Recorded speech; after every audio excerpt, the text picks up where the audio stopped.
easiest place to start is I would love to learn your journey to where you are today, because now you're with Gnarly Bay, Mhm. but what was your journey as a storyteller to get here? It's a long one with a lot of winding avenues. I really wanted to start my career in journalism, broadcast journalism.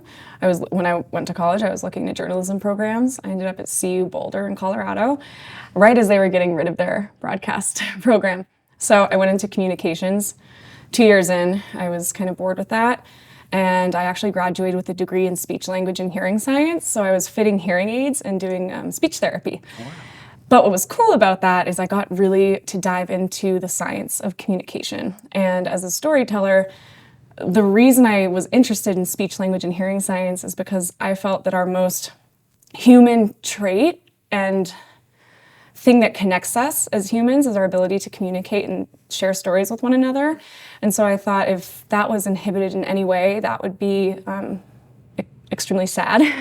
And so I wanted to help create resources so folks could share and have a voice and be able to receive the information that I think is so vital to, really thriving, beautiful human experience. Yeah. So I went into the science of communication. When I graduated college, I had some family circumstances that put us in a really scary financial situation, a lot of health complications, and I got thrust into a sales and marketing job at a magazine. And I had never done sales, but I understood how to communicate effectively. I, took public speaking courses in college, and here I was, a junior in college, working part-time, doing sales at a magazine, and I had to learn very quickly how to make money and support myself. And $100 to my name when I graduated college. So I was thrown into the sales department, very quickly excelled in sales. I love connecting with people. I don't really care what it is. Well, at the time, I didn't really care if they said yes or no. I just wanted to get them stoked on an idea. Right. And as time progressed, I spent about 3 years at the magazine. All of my clients wanted video content. And I was working in the ski industry. I worked at a ski magazine. So all of my clients were outdoor industry brands, North Face being one of them. And I left the magazine because we couldn't fulfill their storytelling needs through video. At the time, I was closely tied to the ski industry, so the lowest hanging fruit was getting involved with a film production company within that industry. I worked with a company called Step Studios. That was my first production job. I had chops in sales and strategy. They had been making films already. They started with ski films. They had just moved their operation from Boulder, Colorado to Los Angeles. So I jumped on board as an executive producer, managing their sales and growth. And at the time, I was one of 5 team members. I was sleeping under the edit bay on the floor. I graduated to a rinky-dink bike that I would bike around town to have some freedom. Lived out of my van for a little bit. Fast forward 4 to 5 years at that company. They had tremendous success as a commercial production house. Definitely excelled beyond the commercial outdoor industry realm. They're making some of the most amazing ad campaigns out there. And I pivoted as we were gaining that momentum, and I went back to storytelling. Documentary storytelling is, I would say, at my heart. It's what pulls at my heartstrings. Anything social, environmental action. I want to enact positive change. It kind of goes back to why I did speech therapy in the beginning. So I went back to documentary work, branded documentary in particular, and I reached out to Gnarly Bay. They had a beautiful track record, in my opinion, as storytellers that really led with their hearts. And I saw potential to, help propel the work they were doing and continue to work with amazing brands in the process. From your perspective, what is it about the documentary form, and in particular to a degree the branded documentary form, that really draws you in? I just see tremendous potential. Brands want to do good. They have this built-in viewership and engaged captive audience. We're always going to live in a capitalist society. We're not escaping that anytime soon. So I see it as a strategy, like a partnership as a filmmaker. These brands are going to tell stories. They have a captive audience.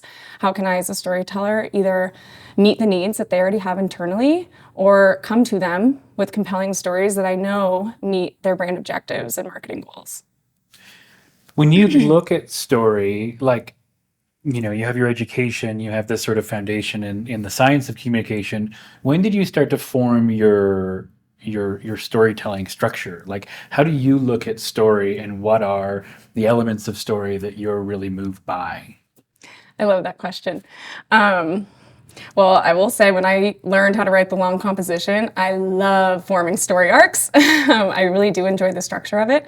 Even in documentary work, I will sometimes storyboard based on my pre-interviews what I think the story is going to look like. So typically when I go into these branded docs, I already have a storyboard based on my knowledge of the subject matter and my familiarity with their story. But beyond that, I try to think of meeting the subject as if you were to meet them for the first time on the street. First, you get the superficial layer. What do you do for a living? How do people perceive you, at arm's length? And then let's break one step beyond that.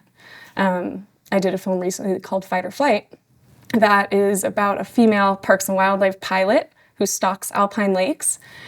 At face value, that is her job. That is what she does. That is that shiny object that really makes you question, like, whoa, that's crazy. What is this about?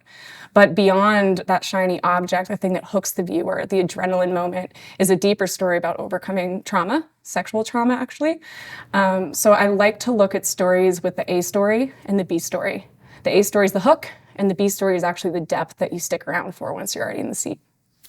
When you're working with brands, how are you building the trust to let you as a storyteller build out that B story? Because a lot of times for brands, the B story can be a little scarier than the A story, especially when, they're trying to sell a product. It's a great question. The film that I'm presenting here at Brand Storytelling, Groundwork Cotton, presented by the North Face, there's absolutely an A story and there's a B story. A story, regenerative farming. You look at that story and you think you know exactly what it's all about. The B story actually ties into the microbiome and gut health and how regenerative farming ties into human health. So that's like that thing, it's like, oh, I didn't quite expect that. But once you're in the seat, you've learned more and you're emotionally engaged already. So what's your process for finding that B story? When a brand comes to you and goes, we want to make a film, this is sort of, this is the brief, this is what we're looking for. Where do you take that as a storyteller? Yeah. When a brand has a briefing, I try to always get on a phone call to conduct a pre-interview with the subject.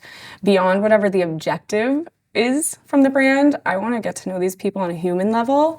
And I think that is where we as the viewer have potential to really draw a connection, regardless if you care about, the future of AI or regenerative farming or some human rights, group. You really need to identify with the person you're seeing on screen. And it can be as simple as, I'm also a parent. I exist in a loving relationship. I have lost a loved one. I eat breakfast every day. I rely on clean air and clean water to live a thriving life. What is the common human thread that relates us to the content? That needs to come through. Otherwise, we're living in these really siloed messaging and marketing verticals that are almost so pointed that you lose your audience. The message goes over their head and they're not going to engage with the content.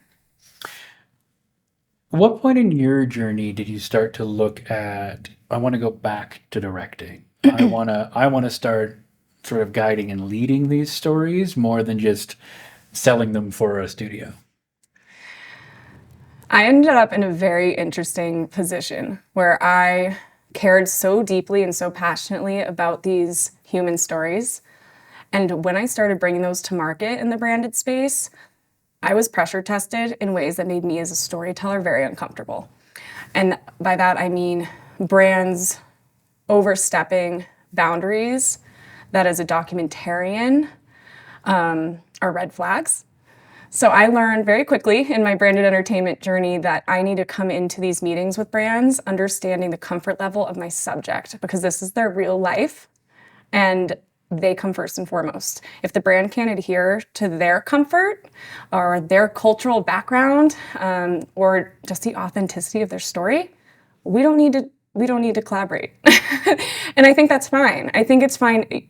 Knowing your stops is really, really helpful, and it's only going to give you a stronger end product. So maybe it's not the best project for one brand or this A brand, but you're going to find your partner 6 months later, and this story will be the perfect match, and you don't need to do anything. So, from your perspective, what is the best way for a brand and a production company to collaborate on this type of work?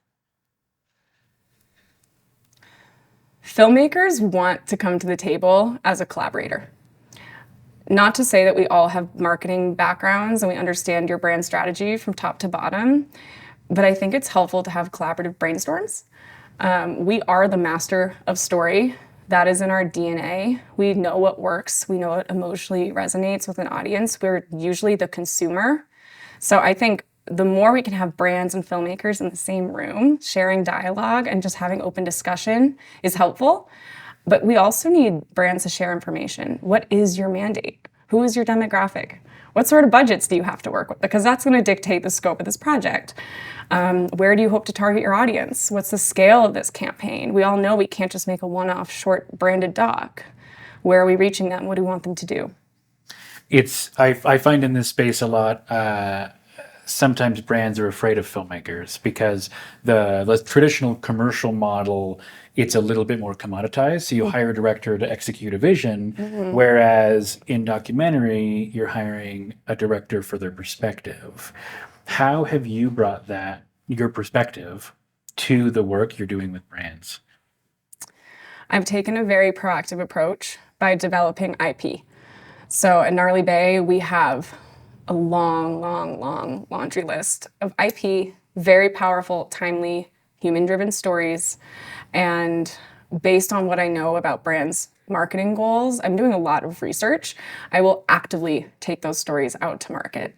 I think a story can be your most amazing sales tool, but you have to understand your story and really understand where they're willing to go, and then know that there's likely going to be pushback. You might not get your feature-length doc funded by a brand, but perhaps you can have a really compelling, short-form version that could be used as a pilot. And then you have your sales tool, you have your feature. Open dialogue and just setting goals from the jump, I think, is super, super important. I feel like that's such a unique approach compared to a lot of the directors in this space I've talked to, where you're finding stories, shaping them, and then going, hey, is this a fit for you and your brand objectives? What brought you to that place? Because so often it's, hey, we want to make a thing. Hey, I have this idea, or I'll go find it and bring it together. But if you're bringing original IP in, how are you navigating that within those relationships?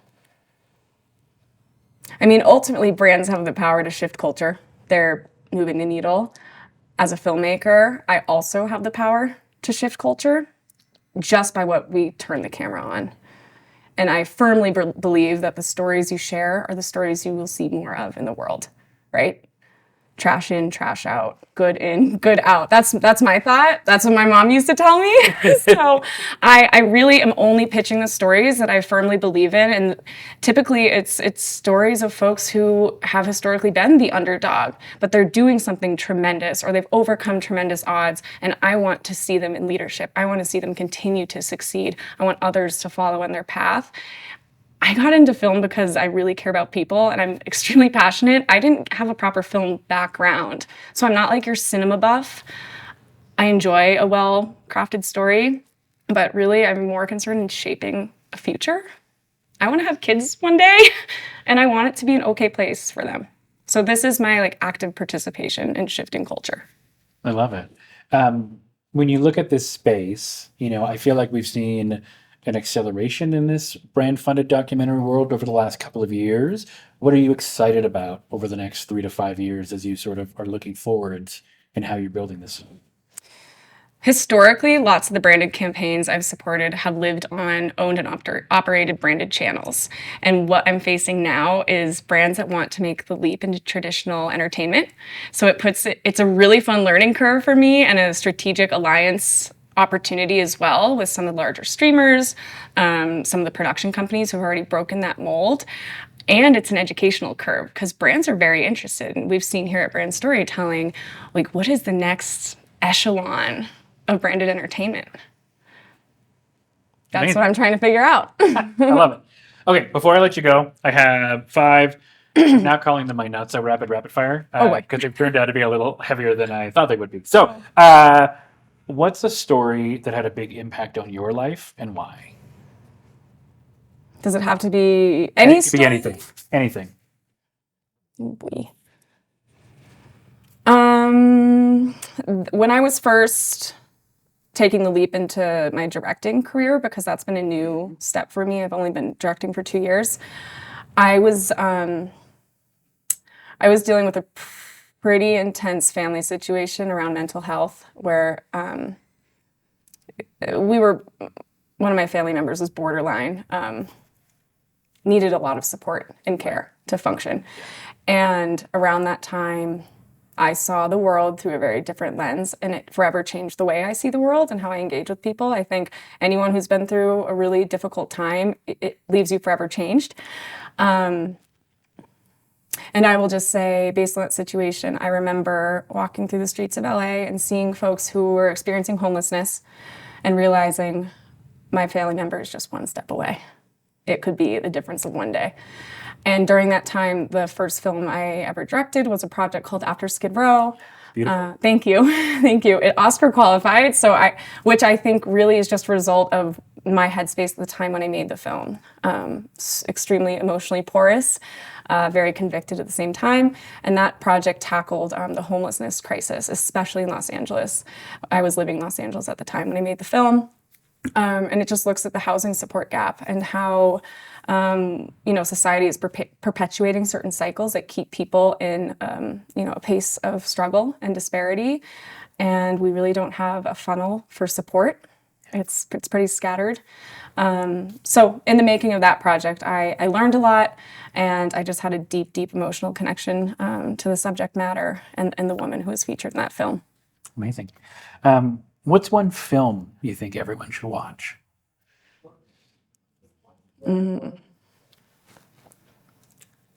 I recently watched a film called Rice Boy Sleeps.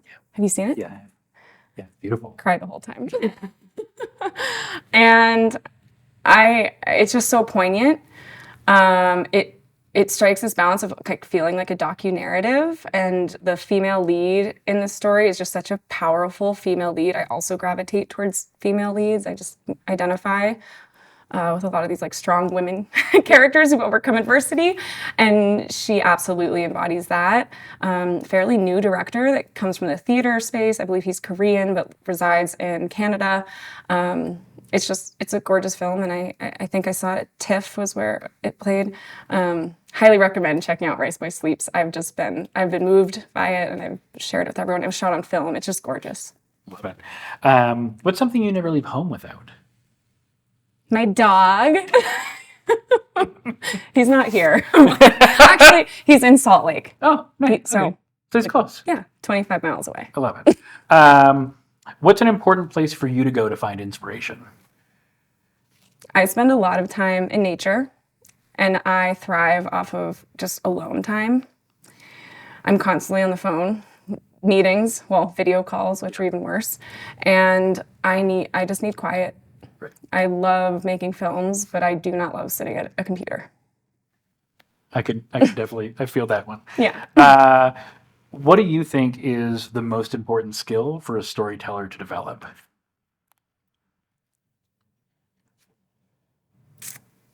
I think it's extremely important for storytellers to just be open, porous, with no objective.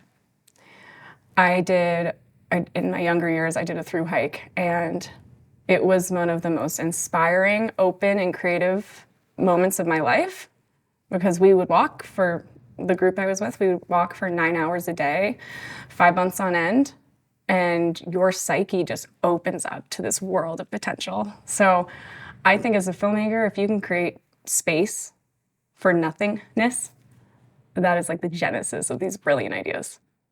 Amazing. Thank you for your time. Thank you.